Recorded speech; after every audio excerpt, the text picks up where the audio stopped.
Hi there, Andrew here. We're putting feelers out for the idea of sponsors for the show. We have grown to a sizable audience of legal professionals, and we'd love to find a way to get the resources to continue to grow the show and spend more time on it. This might take the form of more longer form, maximum minimum competence episodes, or longer daily episodes, or maybe short interviews. We've had a couple of inquiries regarding sponsorship, but want to get feedback from all of you, the listeners. If you have thoughts or have a sponsor in mind that you think would be a good fit, shoot me an email at andrew@leahy.org. We're still very much in the brainstorming stage, so all ideas are good ideas. So ends the housekeeping segment. Let's get to the show. Hello and welcome to the Minimum Competence episode for Friday, March 3rd, 2023. I'm your host for today, Andrew Leahy, a tax and technology attorney from New Jersey. In today's episode, we have the Equal Rights Amendment fight heading to Congress, SCOTUS indicating it may sidestep election rulings, Google Incognito failing to qualify as a class, and the conviction of Alex Murdaugh. Let's discover the real legal news was the friendship we found along the way. The Equal Rights Amendment, which would guarantee U.S. women equal treatment under the law on a national level, has faced setbacks since its first introduction in 1923. The amendment finally passed through Congress in 1972, but was given a 7-year deadline, which 35 states approved by 1979, three short of the three-fourths threshold the Constitution requires. In January 2020, the Virginia legislature voted to approve the amendment, giving it the required approvals by 38 states, but the vote came 4 decades after Congress's 1979 deadline. The U.S. Court of Appeals for the District of Columbia Circuit rejected calls to order the ERA published as the 28th Amendment on February 28th, finding that the deadline Congress set for states to ratify it might mean the amendment's window for passage has closed. However, some of the ERA's most vocal supporters say it's still ripe to be recognized as part of the Constitution, guaranteeing U.S. women equal treatment under the law on a national level for the first time. The best option for now is likely through Congress, as pursuing an appeal to the U.S. Supreme Court is not an option considering the conservative leanings of many current justices. 2 resolutions pending in Congress would declare the Equal Rights Amendment fully ratified and proclaim the deadline void. But there's a dispute about whether Congress has the power to retroactively erase its deadline, as well as whether it would need a simple majority vote or a supermajority.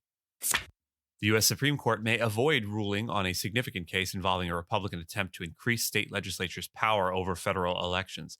The North Carolina Supreme Court had granted a Republican request to reconsider a map of the state's 14 U.S. House of Representatives districts, which the court had previously found biased against Democratic voters.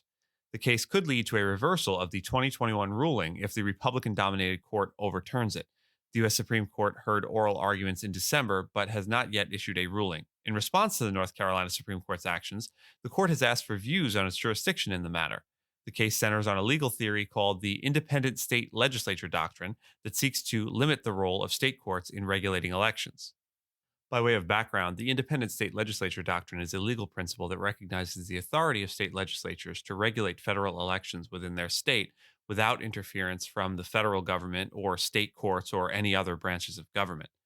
The doctrine is rooted in the U.S. Constitution's Elections Clause, which grants state legislatures the power to determine the times, places, and manner of federal elections.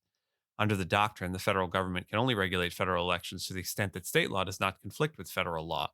The doctrine has been the subject of much debate and litigation, particularly in recent years, as states have sought to enact laws affecting voting rights and election administration. Supporters of the doctrine argue that it preserves the state's role in the federal system and allows for a diversity of election laws that reflect local values and priorities, while critics argue that it can lead to unequal access to voting and undermine the federal government's ability to protect voting rights. Google has won an appeal against a group of consumers who sued the company over its data collection practices. The plaintiffs had claimed that Google continued to collect data from users despite their use of private browsing in Chrome's Incognito mode, and were seeking at least $5 billion in damages. However, the Ninth U.S. Circuit Court of Appeals in San Francisco rejected their bid to appeal a lower court decision from last year that denied class action status for money damages claims against Google.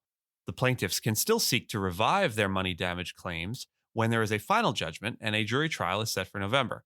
The lower court had certified 2 other classes that can seek other relief from Google, including curbing certain data collection practices. Google has denied that it deceived anyone over private browsing, saying its Chrome browser users consented to the company's data collection.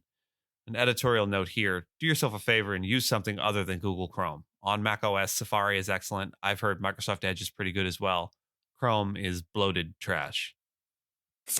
Quick content warning here for references to a violent crime and some specifics. This is our last story, so if you want to hop off here, We'll see you Monday.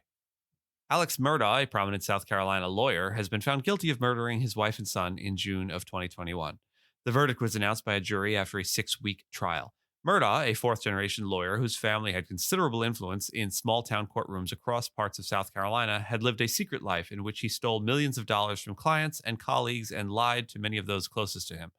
Prosecutors contended that Murdaugh killed his son with a shotgun and then gunned down his wife with a rifle when she ran over to see what had happened. In addition to the murder charges, Murdaugh was also found guilty of 2 counts of possession of a weapon during the commission of a violent crime. The minimum sentence for murder is 30 years in prison, and prosecutors have said they will seek a sentence of life in prison without the possibility of parole. Dick Harpootlian, one of Mr. Murdaugh's lawyers, said he planned to appeal the verdict. Thank you so much for listening to Minimum Competence, your daily news podcast for lawyers. If you're looking for more than Minimum Competence, links to further reading on all the topics touched on today are in the show notes. If you have any questions or story suggestions, find us on Mastodon on the esq.social instance. I'm at Andrew, and my co-host Gina is at Gina.